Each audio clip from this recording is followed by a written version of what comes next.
Bismillahirrahmanirrahim. Assalamualaikum warahmatullahi wabarakatuh. Waalaikumsalam warahmatullahi Waalaikumsalam wabarakatuh. warahmatullahi wabarakatuh. Ya, baik. Sebelumnya saya berterima kasih kepada teman-teman kelompok 16 yang telah menyempatkan waktunya untuk memasuki ruang Zoom ini, di mana dalam hal ini kita akan mendiskusikan tugas kasus-kasus yang telah diberikan oleh Bapak dosen di WA Group, di mana kita akan menyelesaikan memilih salah satu kasus yang telah diberikan dan em, mencari metode penelitian ataupun tujuan dan rumusan masalah dari kasus yang telah kita pilih.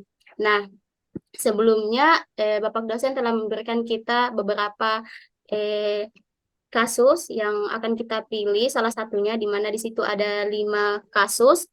Nah, yang pertama itu ada kurangnya persiapan dalam mengajar. Yang kedua, perilaku siswa yang beragam. Yang ketiga, konsentrasi siswa yang kurang. Yang keempat, pengajaran yang kreatif. Yang kelima itu kurangnya interaksi dalam pelajaran. Nah, sebelumnya kan teman-teman juga tentunya sudah membaca kelima kasus tersebut. Nah, untuk itu eh, kepada teman-teman, mungkin kita akan mendiskusikan kasus mana yang akan kita pilih untuk kita mencari jenis penelitian ataupun dalam metode penelitian ini. Mungkin teman-teman ada yang memberikan saran kasus mana yang Izin. akan kita diskusikan atau yang kita Saya pilih? moderator. Ya, kepada Saudara Dian Ilmi saya persilahkan. Oke, baik. Kalau menurut saya, kasus yang paling relevan, yang paling banyak terjadi di sekolah itu kurangnya konsentrasi belajar pada siswa. Itu disebabkan oleh banyak faktor. Yang pertama itu, disebabkan oleh faktor masalah dari rumah. Nah, salah satu faktor yang menyebabkan peserta didik tidak berkonsentrasi dalam mengikuti pelajaran di kelas karena mempunyai masalah di rumah, baik masalah sebelum berangkat atau masalah-masalah yang lain. Kemudian faktor sarana dan prasarana. Sarana dan prasarana yang baik tentu akan menciptakan nuansa pembelajaran yang baik pula. Demikian pula sebaliknya.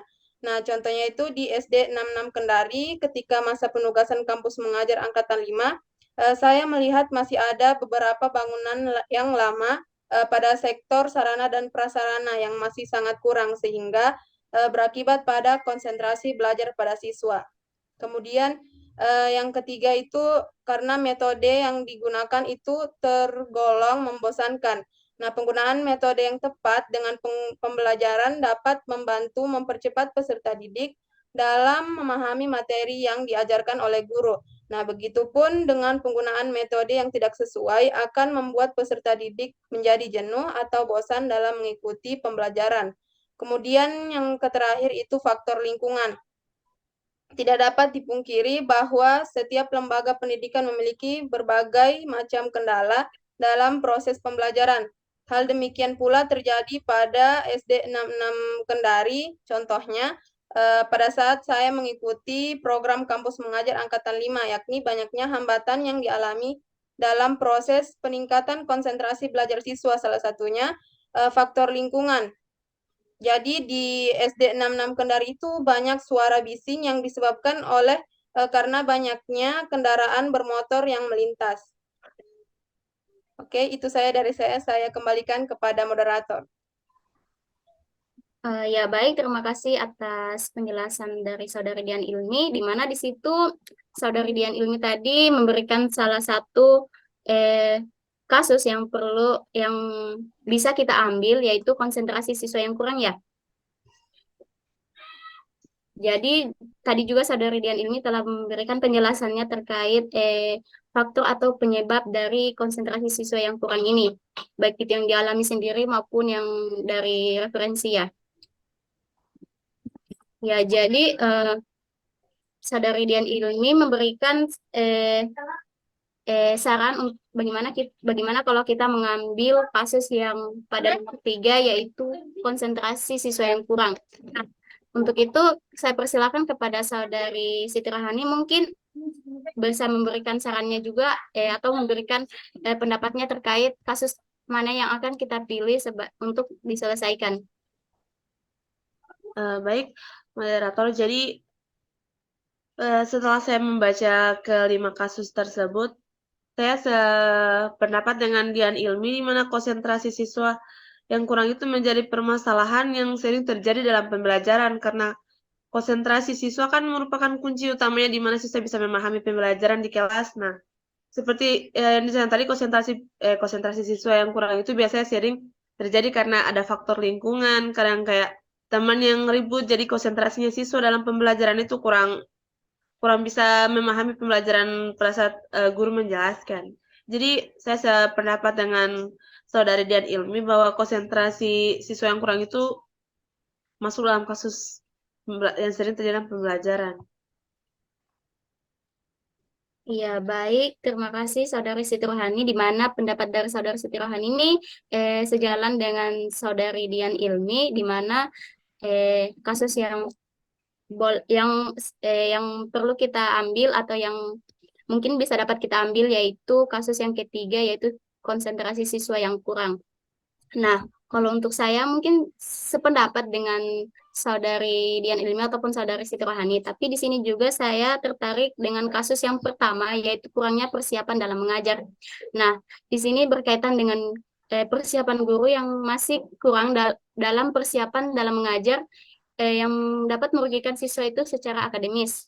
Karena seperti dalam lingkungan persekolahan di SD itu, saya melihat sesuai dengan observasi saya pada saat PLP, masih banyak guru yang belum mempersiapkan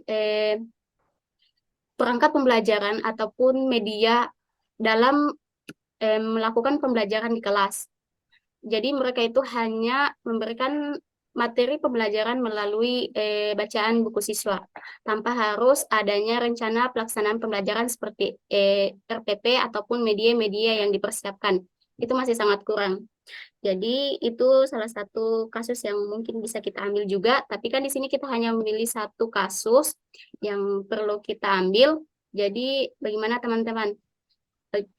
Apakah kita mengambil kasus yang nomor 3 atau yang pertama? Yang ketiga saja, yang ketiga. Jadi kita ambil voting yang terbanyak ya, yang kasus ketiga. Ya.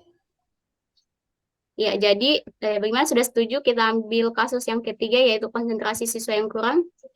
Ya, saya Iya, setuju, setuju. setuju. Nah, di sini kan telah dijelaskan juga faktor-faktor penyebabnya kenapa bisa konsentrasi siswa itu masih kurang dalam proses pembelajaran. Dan Saudari Dian Ilmi tadi juga telah memberikan banyak penjelasan terkait faktor penyebabnya, baik itu yang dialami sendiri ataupun dari jurnal atau referensi yang telah dibaca. Nah, selanjutnya setelah kita mencari atau telah menemukan kasus yang akan kita selesaikan, di sini Bapak dosen juga telah memberikan komponen-komponen penilaiannya. Nah, dan komponen-komponen penilaian ini tentunya berkaitan dengan apa ya, penyelesaian kasus kita ini. Nah, untuk penyelesaian kasus kita ini ada beberapa komponen-komponen yang akan kita selesaikan, yang dimana tentunya kasusnya telah kita pilih atau kita sudah menemukan kasus yang akan kita selesaikan, di mana yaitu kasusnya konsentrasi siswa yang kurang. Kemudian tentunya dalam memilih kasus tersebut kita harus mengetahui apa sih latar belakang dari pemilihan kasus ini. Nah, selanjutnya kita juga dapat mencantumkan terkait rumusan masalah, kemudian tujuan penelitian, dan tentunya di sini juga harus ada metode penelitian. Nah, metode penelitian ini sangat penting karena inilah yang akan kita selesaikan kasus tersebut. Maksudnya metode penelitian ini yang berkaitan dengan kasus tersebut yang akan kita selesaikan, di mana dalam metode penelitian ini ada jenis penelitian, kemudian ada desain penelitian, yang ketiga ada prosedur penelitian. Nah, yang keempat ada instrumen penelitian, dan yang terakhir ada teknik pengumpulan data, dan yang kelima itu teknik pengumpulan data, yang terakhir itu teknik analisis data. Nah, itu beberapa komponen-komponen yang harus kita cari, baik itu dari berbagai referensi, jurnal, artikel maupun buku. Nah, tadi kan kita sudah mengetahui kasus yang akan kita ambil. Selanjutnya kita akan mencari tahu latar belakang dari pemilihan kasus ini. Mungkin teman-teman tentunya sebelumnya kan kita sudah berdiskusi melalui WA Group, di mana kita sebelumnya telah mencari berbagai referensi atau baik itu dari jurnal, artikel maupun buku terkait dari kasus permasalahan yang akan kita pilih. Jadi saya persilakan kepada teman-teman mungkin ada yang ingin memberikan penjelasannya terkait latar belakang dari pemilihan kasus ini. Oke, mohon izin moderator. Ya, baik, kepada Saudari Dian Ilmi saya persilakan. Baik, adapun latar belakang pemilihan kasus dari kasus konsentrasi siswa, yaitu proses pembelajaran dapat berjalan secara efektif apabila peserta didik dapat berkonsentrasi ketika pembelajaran berlangsung. Terkadang peserta didik kehilangan fokus saat belajar.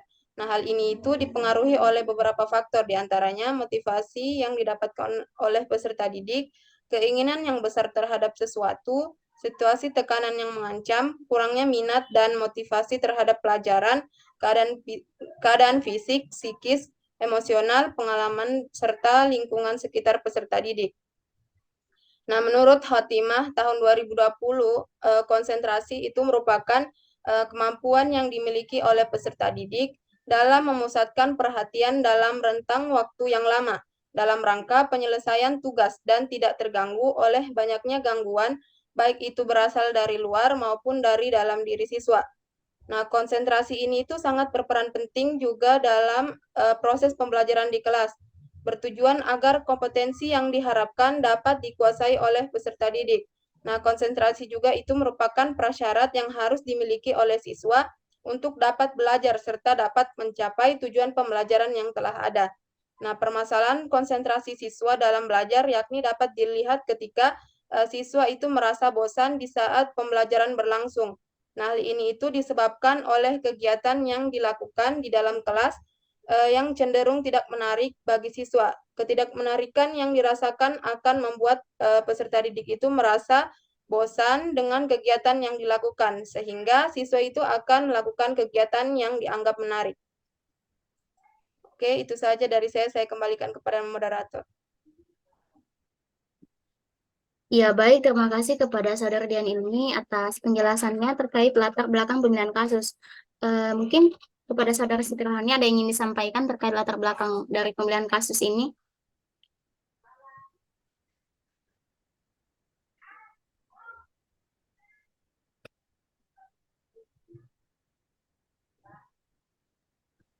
Nah, jadi untuk latar belakang pemilihan kasus ini lebih memperjelasnya, ada faktor yang menghambat konsentrasi peserta didik itu seperti pertama ada faktor masalah dari rumah. Nah, salah satu faktor yang menyebabkan peserta didik ini tidak berkonsentrasi dalam mengikuti pelajaran di kelas karena mempunyai masalah di rumah. Nah, baik masalah sebelum berangkat atau masalah-masalah lain yang terkait dengan orang-orang di rumah. Nah, kedua ada faktor sarana dan prasarana. Nah, sarana dan prasarana yang baik dapat membantu proses belajar mengajar yang berkualitas. Nah, ketiga yaitu faktor mengenai metode yang digunakan. Nah, terkadang metode yang digunakan ini membosankan sehingga konsentrasi siswa dalam belajar itu jadi lebih berkurang. Keempat, faktor lingkungan atau pengaruh dari luar. Nah, tidak dapat dipungkiri bahwa setiap lembaga pendidikan itu kan mempunyai kendala proses pembelajaran. Nah, salah satunya itu faktor lingkungan, di mana kayak misalnya sementara pembelajaran berlangsung ada suara bising, nah itu kan bisa mengganggu konsentrasi siswa pada saat belajar. Nah, dari saya itu saja, saya kembalikan kepada moderator. Ya, baik. Terima kasih kepada Saudari Siti Rohani atas penjelasannya. Nah, saya rasa juga cukup dari penjelasan Saudari Dian Ilmi maupun Siti Rohani terkait dari latar belakang pemilihan kasus ini, di mana tadi pada Saudari Dian Ilmi telah menjelaskan permasalahan konsentrasi siswa dalam belajar. Yakni dapat dilihat ketika siswa itu merasa bosan pada saat proses pembelajaran.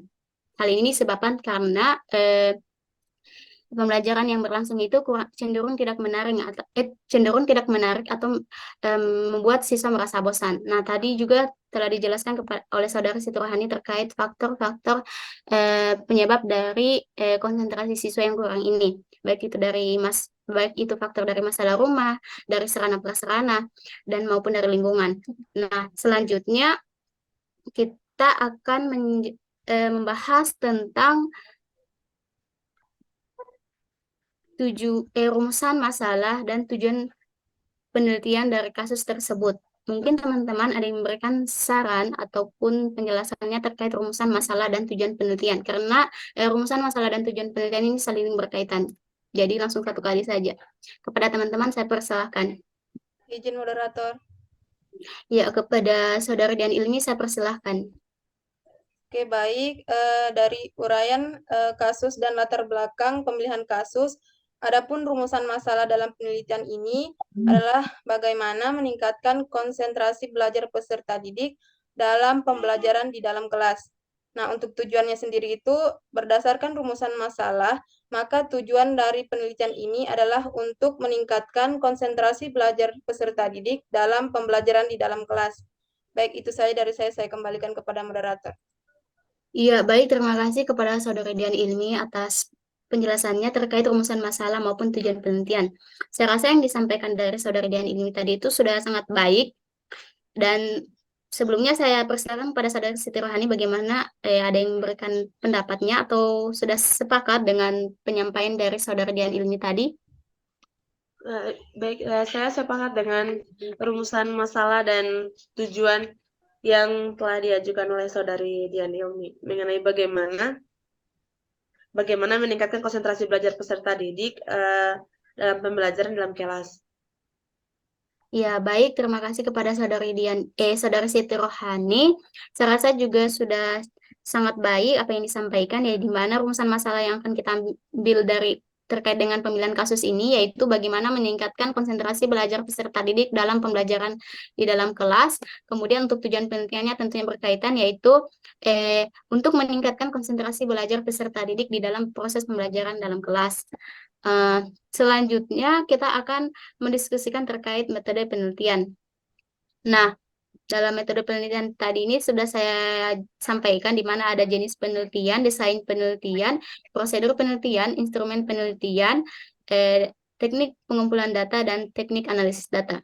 Nah, yang pertama yang akan kita diskusikan terkait jenis penelitian. Mungkin teman-teman, bagaimana pendapat teman-teman, jenis penelitian apa yang akan yang cocok untuk dalam pemilihan kasus ini? Menurut teman-teman yang cocok, jenis penelitian apa? Kan jenis penelitian ada EPTK, kualitatif, kuanti, dan pengembangan. Izin saran, moderator. Ya. Jadi saran saya untuk jenis penelitian yang cocok dengan kasus yang kita ambil mengenai konsentrasi belajar yang kurang, saya berikan saran mengenai dengan jenis penelitian PTK, jenis penelitian tindakan kelas. Oh ya, baik. Terima kasih atas sarannya Siti Rohani ataupun penjelasannya terkait jenis penelitian yang akan kita ambil. Mungkin Saudari Dian Ilmi, menurut Anda jenis penelitian apa yang kita ambil yang cocok dari pemilihan kasus ini? Oke, baik. Saya kira apa yang telah disampaikan oleh Siti Rohani itu sudah sangat cocok, bahwasanya jenis penelitian yang bagus kita pilih itu adalah jenis penelitian tindakan kelas. Baik, itu saja dari saya. Ya, baik. Terima kasih kepada Saudara Dian Ilmi. Tentunya sependapat dengan Saudari Siti Rohani. Ya, jadi menurut saya juga itu jenis penelitian yang cocok yang berkaitan dengan pemilihan kasus ini, yaitu konsentrasi siswa yang kurang, yaitu tentunya jenis penelitian tindakan kelas atau PTK, yang dimana penelitian tindakan kelas atau class action research ini merupakan penelitian yang akan memperbaiki praktik pendidikan khususnya dalam kegiatan pembelajaran di kelas berdasarkan suatu refleksi dan tindakan.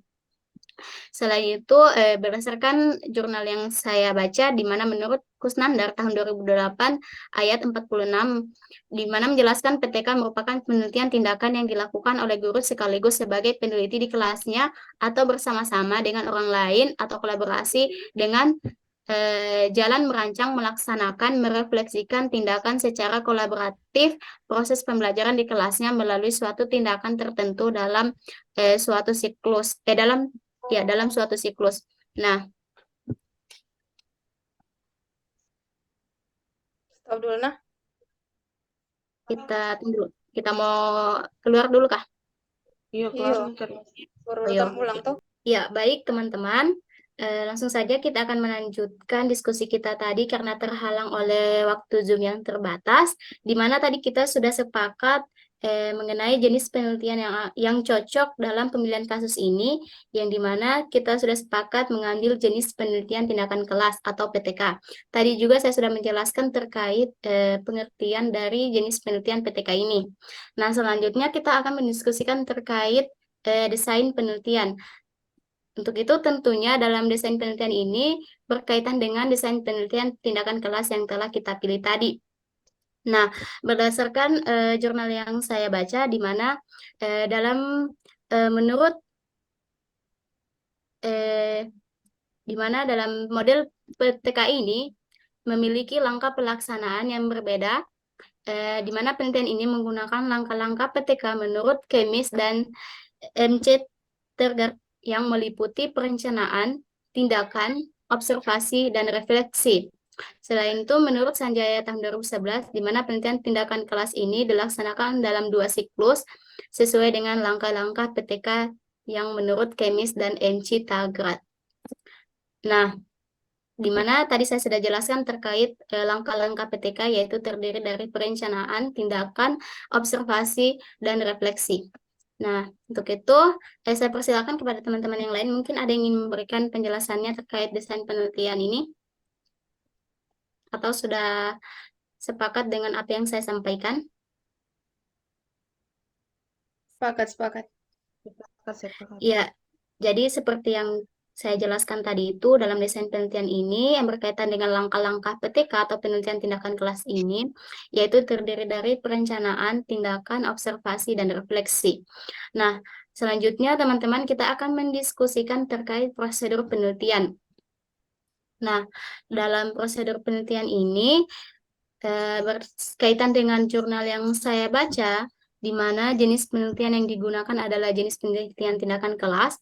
Salah satu cirinya adalah dengan adanya langkah-langkah atau yang terukur dan terencana dalam setiap siklus. Menurut Harmin dan Husniatus Salamah tahun 2009, sehingga rancangan dalam penelitian ini dilaksanakan dalam 2 siklus. Adapun tahapan-tahapan dalam penelitian tindakan kelas ini yaitu yang dimana yang pertama ada prasiklus. Nah, pada prasiklus ini yaitu mengidentifikasi masalah dengan melakukan beberapa kegiatan. Kemudian yang kedua ada siklus yang pertama, ya, di mana dalam rencana pelaksanaannya itu terdiri dari perencanaan. Yang pertama itu perencanaan. Nah, dalam perencanaan ini ada beberapa tahapan-tahapan yang akan dilakukan seperti merencanakan pembelajaran dengan membuat RPP. Nah, selanjutnya yang kedua itu tindakan. Nah, pada tahap ini yaitu melaksanakan kegiatan pembelajaran ataupun pelaksanaan perbaikan pembelajaran ini mengacu pada RPT yang telah dipersiapkan yang memuat langkah-langkah pembelajaran. Pada waktu pelaksanaan kegiatan ini yaitu peneliti bertindak sebagai pengajar dan guru kelas bertindak sebagai pengamat atau observer yang bertugas mengamati aktivitas guru dan siswa. Mungkin juga bisa dalam penelitian tindakan ini mungkin dalam penelitian lain itu bisa dilakukan sebaliknya. Selanjutnya untuk pengamatan, nah selama pelaksanaan ini selama pelaksanaan tindakan tugas peneliti yaitu adalah mengobservasi semua kegiatan yang dilakukan selama pembelajaran berlangsung. Kemudian ada tahap refleksi, di mana tahap refleksi ini merupakan tahap kegiatan untuk menganalisa interpretasi dan penjelasan terhadap semua informasi yang diperoleh selama pelaksanaan tindakan. Informasi yang berhasil didokumentasikan, kemudian dianalisa dan dibandingkan dengan data awal. Hasil informasi atau data yang sudah dianalisa kemudian melalui proses refleksi akan ditarik kesimpulannya. Hasilnya akan dijadikan sebagai sumber bagi tindak selanjutnya, yaitu dalam rangka memperbaiki, menyempurnakan atau meningkatkan kebiasaan yang kurang baik menjadi baik dalam pelaksanaan tindakan.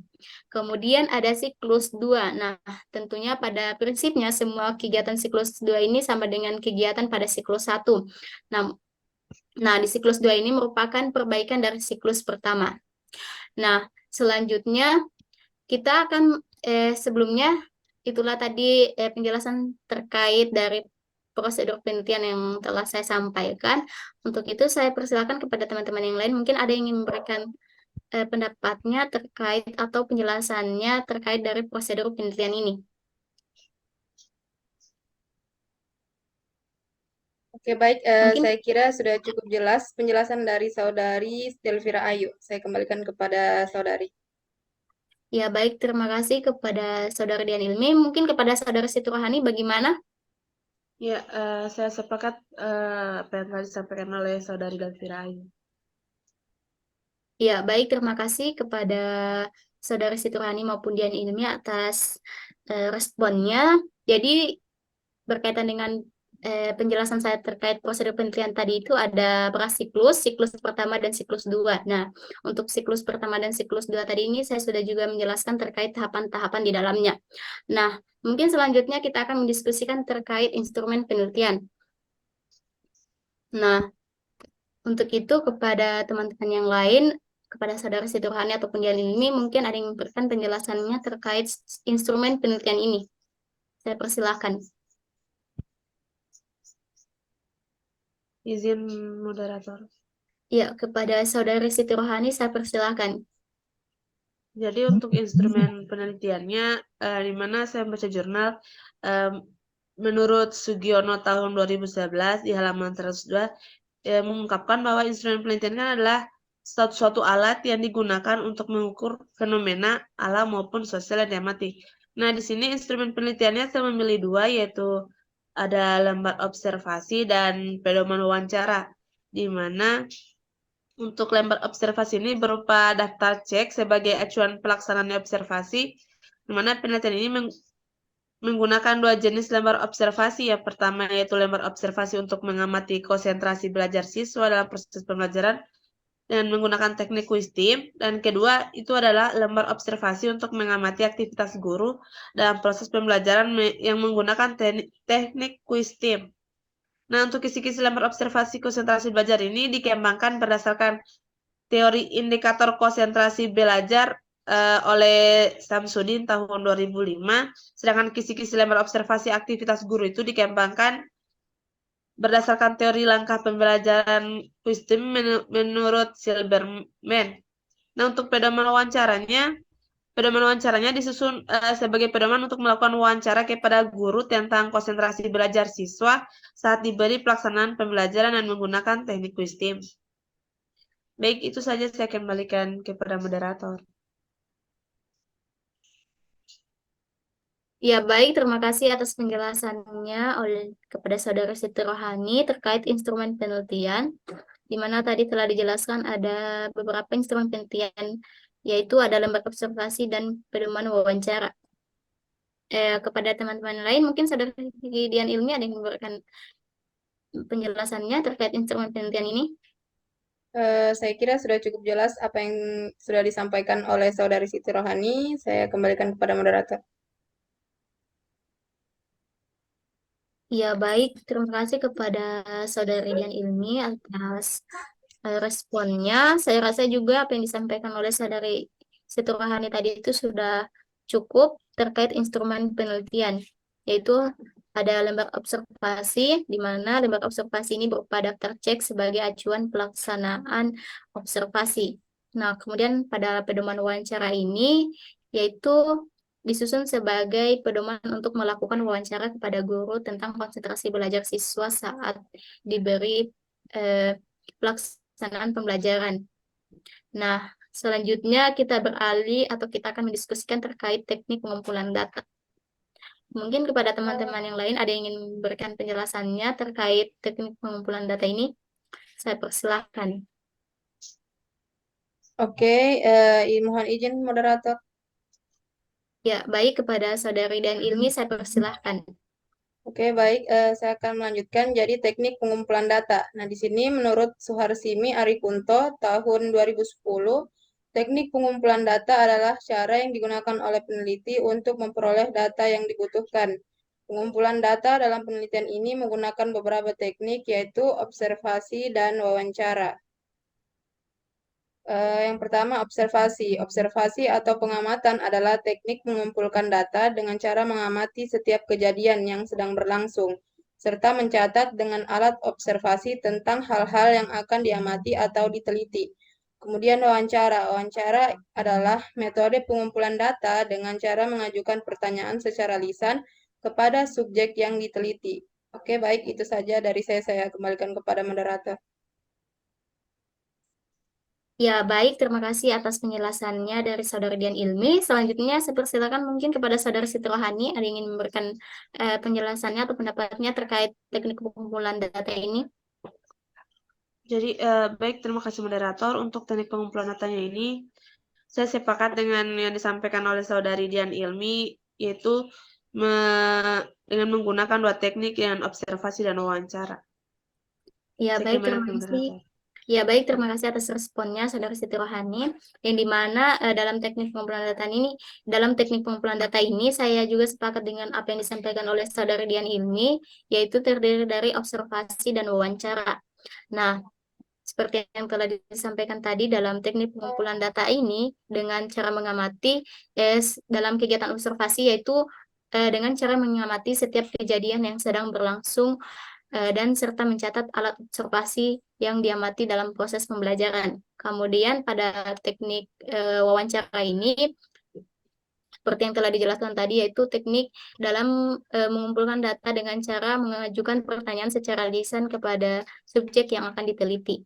Nah, selanjutnya teman-teman mungkin langsung saja kita mendiskusikan pada komponen yang terakhir, yaitu teknik analisis data.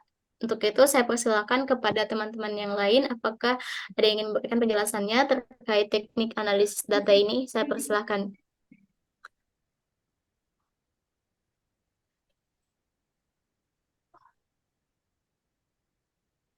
Mungkin Saudara Siti Rohani bisa memberikan penjelasannya, atau Saudara Dian Ilmi?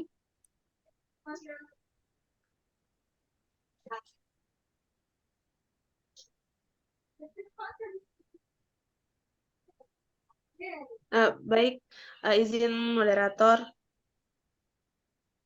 Ya, baik, kepada Saudara Siti Rohani saya persilahkan. Nah, untuk teknik analisis datanya kan tadi sudah diketahui bahwa untuk instrumen penelitiannya yaitu menggunakan lembar observasi dan lembar wawancara. Nah, untuk teknik pengumpulan datanya yaitu menggunakan dua teknik, yaitu observasi dan wawancara. Jadi untuk teknik analisis datanya, mungkin saran saya yaitu pertama pasti analisis data hasil observasi dan analisis data hasil wawancara.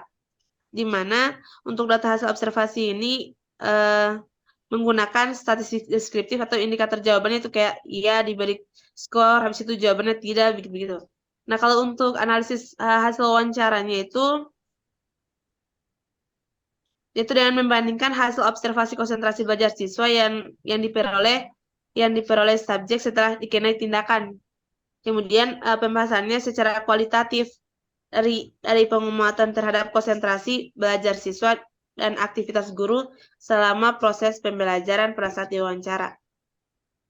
Saja dari saya kembali kepada moderator. Iya, baik. Terima kasih kepada Saudara Siti Rohani atas penjelasannya pada teknik analisis data ini, di mana saya juga sesuai dengan penjelasan yang disampaikan oleh Siti Rohani tadi itu sudah sangat baik, di mana dalam teknik analisis data ini tentunya berkaitan dengan teknik pengumpulan data, di mana dalam teknik pengumpulan data tadi itu ada observasi maupun wawancara. Nah, untuk itu pada teknik analisis data ini tentunya terkait dengan analisis data hasil observasi dan analisis data hasil wawancara. Mungkin kepada Saudara Dian Ilmi, ada yang bisa telah sepakat atau bagaimana? Atau ada yang memberikan pendapatnya? Oke, baik. Saya setuju dengan pendapat dari Siti Rohani bahwa teknik Analisis data yang digunakan itu ada dua ya. Yang pertama itu analisis data hasil observasi dan yang kedua itu analisis data hasil wawancara. Baik itu dari saya kembalikan kepada moderator. Ya, baik. Terima kasih kepada saudara dan Ilmi atas responnya. Berkaitan dengan teknik analisis data ini adalah komponen terakhir yang akan kita diskusikan, maka saya rasa diskusi kita kali ini sudah cukup, di mana tadi kita telah mendiskusikan mulai dari pemilihan kasus, yaitu di mana kasus yang kita telah ambil yaitu konsentrasi siswa yang kurang, kemudian kita juga sudah mendiskusikan terkait latar belakang pemilihan kasus, di mana dalam latar belakang pemilihan kasus ini tentunya berkaitan dengan faktor-faktor penyebab dari kasus tersebut. Tadi juga kita sudah menjelaskan dari beberapa faktor-faktor dari kasus tersebut, yaitu konsentrasi siswa yang kurang. Kemudian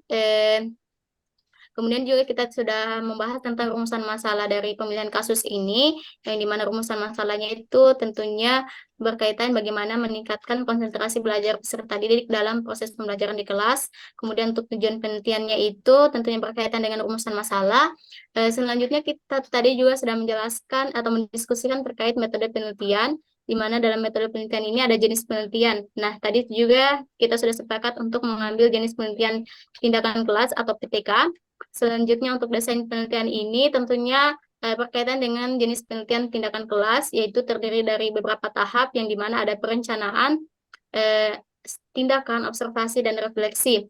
Kemudian pada prosedur penelitian tadi juga, tadi kita sudah mendiskusikan di mana dalam prosedur penelitian tindakan kelas itu ada prasiklus, ada siklus pertama, kemudian ada siklus kedua. Nah, untuk siklus pertama dan kedua ini juga tadi kita sudah mendiskusikan di mana ada beberapa sintaksnya, yang itu perencanaan, tindakan, observasi atau pengamatan, dan yang terakhir itu ada refleksi.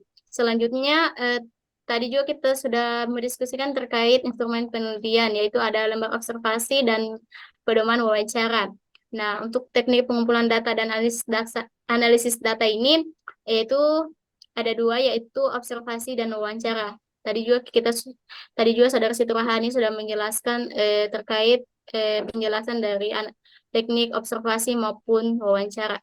Nah, mungkin itulah diskusi kita pada kesempatan kali ini terkait penyelesaian kasus. Nah, selanjutnya mungkin dalam penyusunan tugas ini bisa kita lakukan secara bersama-sama karena tinggal disusun. Jadi kepada teman-teman saya harap semua penjelasan yang telah disampaikan tadi itu ada referensi-referensi yang telah ada referensi-referensi yang kuat dari baik itu dari jurnal, buku maupun artikel.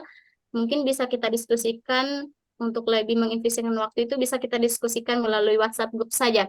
Bagaimana? Setuju? Oke, setuju. Ya, untuk Setuju. untuk penyusunan tugas ini bisa kita lakukan secara bersama-sama saja. Nanti waktunya bisa kapan? Mungkin mulai hari ini bisa juga kita melakukan penyusunannya. Ya, hari ini. Karena kan tadi sudah dijelaskan secara keseluruhan, jadi tinggal kita susun dan mungkin ada yang ingin diperbaiki atau ditambahkan, mungkin bisa kita diskusikan secara bersama lagi. Ya, Oke. mungkin itu saja. Bagaimana, sepakat toh? Begitu saja. Oke, Ya, sepakat. Ya, jadi untuk diskusi kita kali ini terkait penyelesaian kasus cukup sampai di sini. Untuk itu, sebelumnya saya berterima kasih kepada teman-teman telah berpartisipasi atas diskusi kita kali ini. Dan selanjutnya saya ucapkan mohon maaf apabila ada salah kata tadi yang telah saya sampaikan, mohon dimaafkan. Untuk itu saya tutup. Wabillahi taufiq wal hidayah. Wassalamualaikum warahmatullahi wabarakatuh. Waalaikumsalam warahmatullahi Waalaikumsalam wabarakatuh. warahmatullahi wabarakatuh.